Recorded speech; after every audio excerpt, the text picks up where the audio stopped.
walking, feet on the path, the familiar cadence that puts distance between things.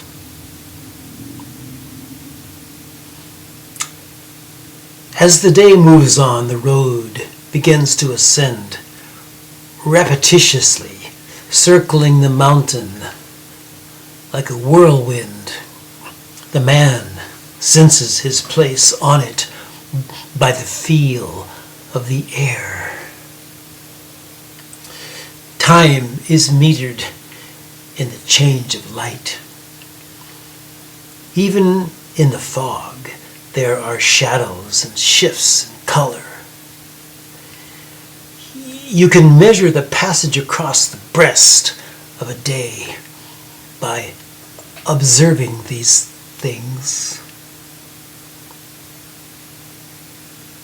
The breast of a day. Women, soft, rounded, deep, compassionate, pleasure-giving. Men, hard, boisterous, brawny, bearded, clumsy, companionable.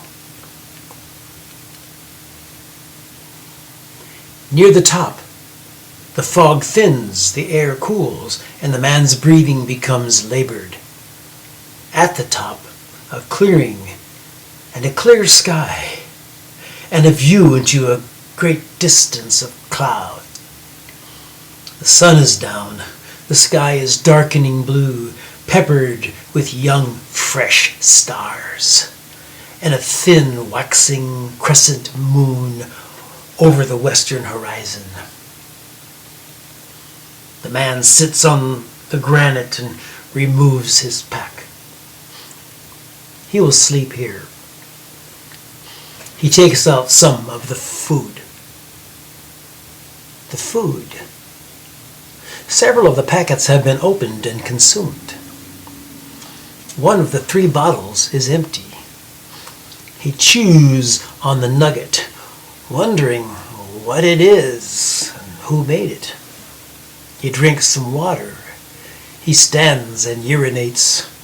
Then he finds a hollow place where the curve of the rock can make a pillow. He lies on his back, pulls the warm coat over him, and watches the sky turn black and fill with stars.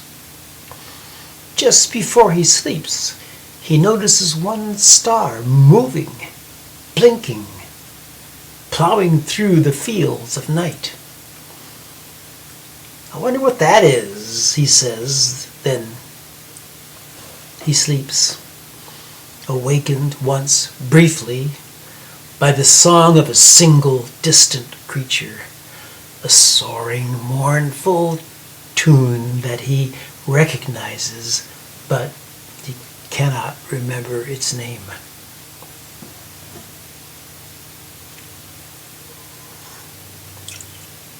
Morning, he wakes, remembering falling asleep the night before, and the song of the wolf in the dark.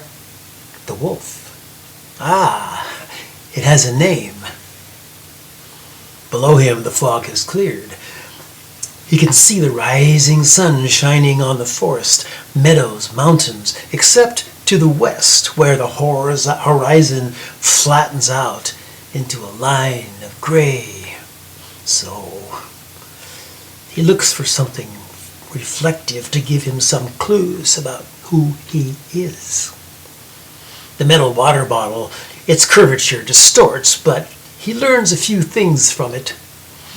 His beard is brown, his eyes blue. There's a small wedge-shaped scar on his cheek. But who am I? The question does not raise much anxiety. More anxious would he be if he knew who he was. There is bliss in ignorance. He eats some food, he drinks some water, He hoists his pack and starts back down the way he came.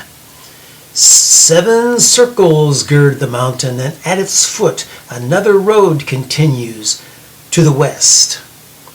He had missed that one before, or perhaps it simply had not been there. There seems to be a time when things come and go, and their meanings are obscured. For now, he simply must continue. He begins to remember the names of certain things along the way. Trees. That one is called a white spruce, and those are foxgloves growing wild on the roadside. Don't eat them, a scrub jay scolds him from an alder branch. When he comes to a stream splashing down the mountainside, he thinks, I should fill my bottles. One needs water. He knows the road is winding steadily westward, sunward, and this feels right to him. If it veers one way or another to circumvent some obstacle or to follow some natural contour, he feels uncomfortable, reassured only when it realigns itself with the westward trajectory of the sun. The sun is sky center. The road meets a river and attaches itself to its course. The river soon winds out of the forest and spills onto an open plain where it slows and disperses into marsh and wetland. The fog returns. First it swallows the sun, and then turns the sky gray and begins to close its fist around every landmark, every tree, bush, stone, the still and flowing bodies of water, the water birds, the flying things. Much of what he had remembered, he begins to forget. He knows he's moving. He feels the treadle of his feet, but everything else is standing still. He falls into a kind of walking trance. His mind, unable to comprehend nothingness, supplies him with images. A great fire rages across the prairie. A long, firelit hall throbs with moving bodies, a murmuring of voices. A torrent of water bursts from the mouth of a cave and cascades into a pool. The sky is filled with so many birds they block the sun. Their wings sound like wind. He catches himself slipping into unconsciousness, straying from the path. Shaken, he stops and allows his heartbeat to settle. In the stilling, he begins to hear a sound, a real sound, not one of his mind's making.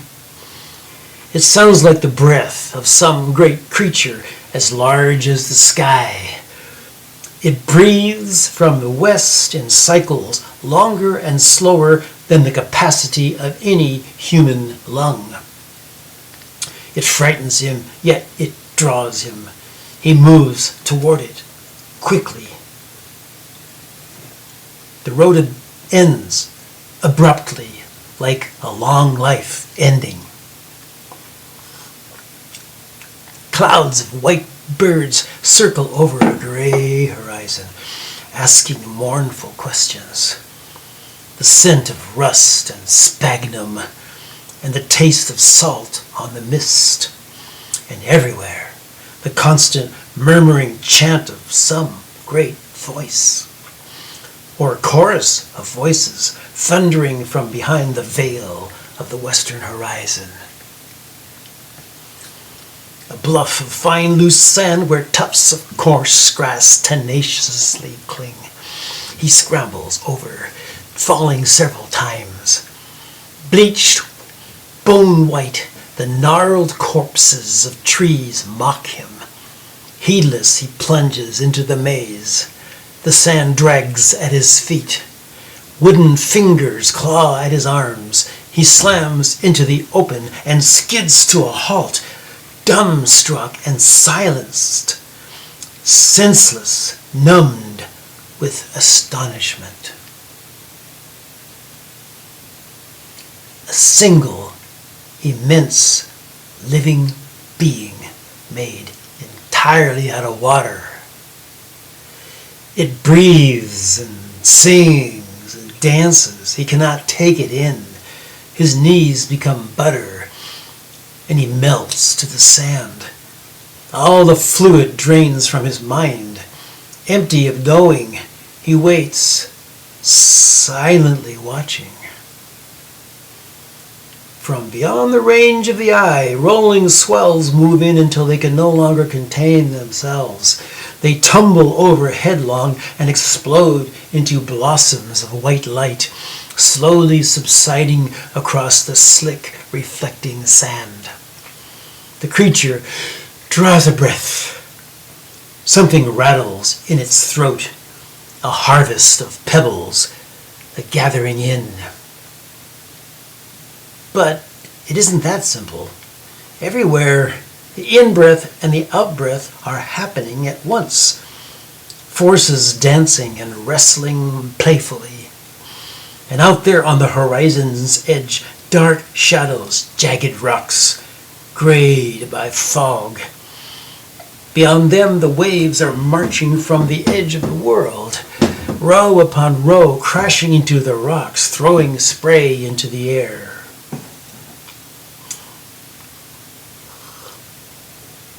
He sits on the sand for a long time and ponders to the extent that a mind as vacant as his can ponder. Why this? I know the names of things. Trees, the names of trees, birches, oaks, cedars. Mountains and birds, the names of birds, jays, sparrows, wrens, and water. Water takes different forms. Rivers, lakes, springs, and creeks, tumblers and canteens. But never this. He stands and moves toward the water. A wave rushes to greet him. He drops to his knees, lowers his face to its surface, drinks and spits it out at once. Undrinkable, saltier than tears or blood. This is a creature with no flesh or bone, only blood and tears. He sits for a while, and soon another wave advances to cover his shoes, and he has to move back. Just before it disappears, the sun becomes visible, a wedge of orange between the strata of clouds and the line of the horizon. For a time, there are birds everywhere, white birds that swoop and dive, little fat, long-legged birds that run around the sand in circles, large, elegant birds with enormous pocketed beaks moving in slow formation along the line of the shore. As the dark moves in, the birds move on, except for the little waders who scatter about with skittering voices as they court the incoming waves. Darkness surrounds him. His mind stills. He counts the wave sounds. He still remembers numbers. He counts the time span between waves, and he takes note of the small sounds, the clicks and rumbles, the birds. He observes patterns, the longer silence after each seventh wave, the gurglesome warble of certain inhalations, the occasional doubled boom, and the even more occasional trebled boom. Is there a pattern? It eludes him, but there is a pattern to everything else. At some point, the insistence of the sound acts as a calmative. He relaxes, He molds the sand into the contours of his body. He rolls his coat under his head. He sleeps. He wakes, surrounded by water. The great being has ambushed him in his sleep. One of its many hands curving its salty fingers around him, carving out the sand from under him. The water is very cold. He jumps up and grabs the pack. The fabric is wet, but the contents are dry. His backside is drenched. He stumbles inland where the sand is dry and shifting. He looks around. The sky, black, brilliant with stars, except for the west, where the fingernail of the moon sinks into a clouded horizon. He pulls his coat around his shoulders and walks south. Why south? He doesn't know. He just does. He must have dreamed. There are people walking in his head, men and women. Some are wearing robes, others are shrouded in black, with hoods pulled over their faces. Some are dancing, singing. A young man with wild curly hair is plucking music from a single string. A dark-skinned man in a purple shirt is reading to him from a book. A small creature approaches with a large bird in its mouth. But the cold and the damp are insistent. He must keep moving to stay warm. He cannot pursue these phantoms. When he does, they run away like shy deer. Deer, coyotes, cats, raccoons, all the beasts and the buildings, long halls and towers, houses, wells, a man with a knife, a wagon, a horse, silence, wind, the fading of forms. He wants to cry, I can't remember. For the first time he regards the loss as something to mourn. He hears dogs barking from the water, which is strange. They are barking from the big rocks offshore where the waves crash into short, bright blue flames. He has been walking for a long time now, almost all night, chasing shadows. His clothes are dry, and perhaps he can get some rest. Ahead, on the bluff side of the shore, is some kind of structure. He sees it a long way coming. Doesn't look like a building. Its shape is too irregular, rounded and knobby, more like a beaver's lodge or a very large bird's nest. Drawing closer, he sees something else. A thin line of smoke rises from a circle in the sand.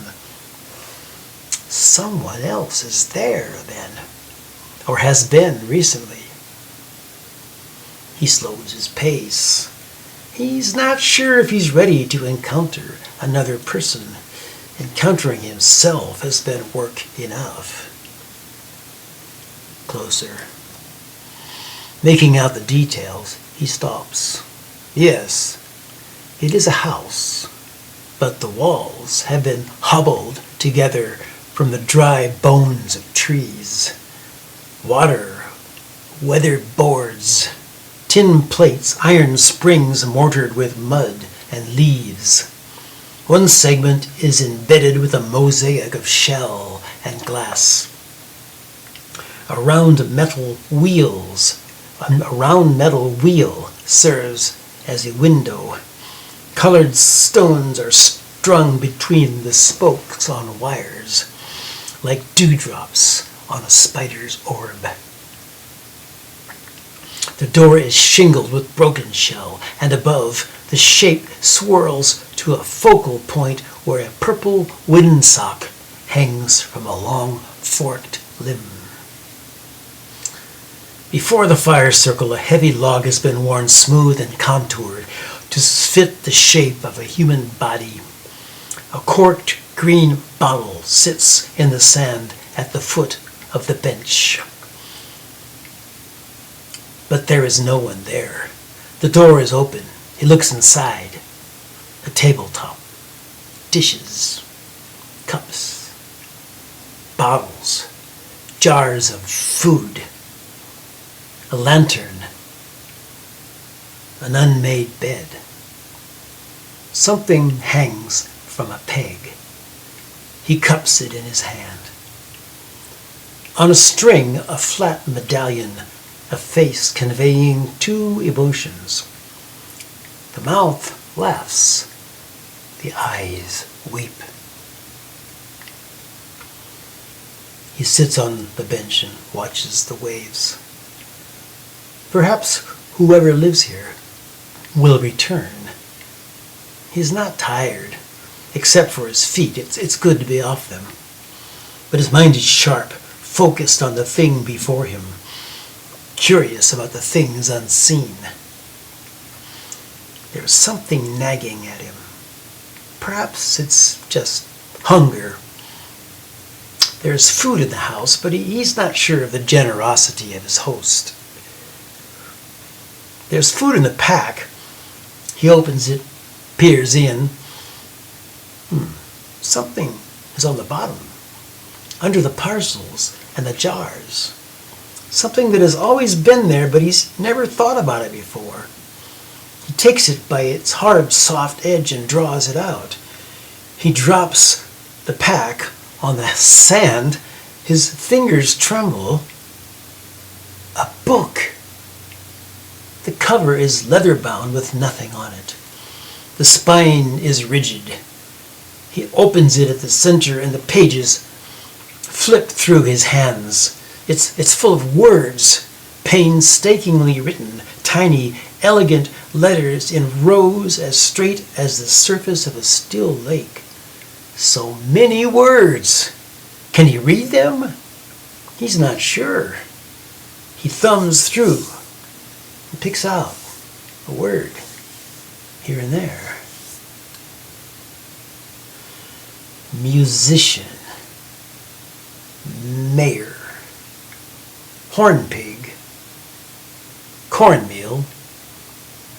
Springfest. Lucy. He stops. Lucy.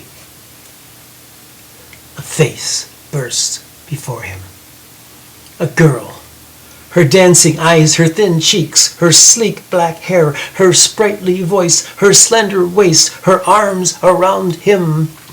She is surrounded by others, children laughing and twirling, a bow pulled across a string, a cow, a silo.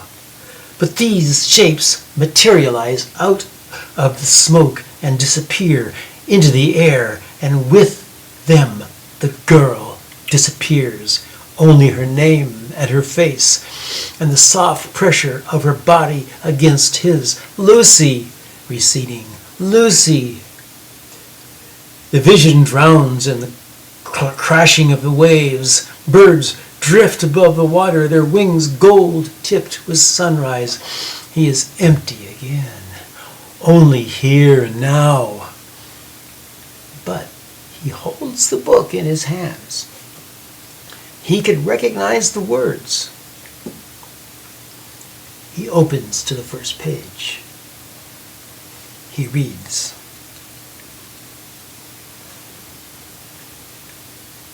A messenger appeared on the afternoon of the owl moon in Johnny Arcane's 17th summer. Johnny was out working the garden, thinning the carrots, when he saw the stranger round the crest of the western ridge, no more than a speck from that distance, like an oak tree walking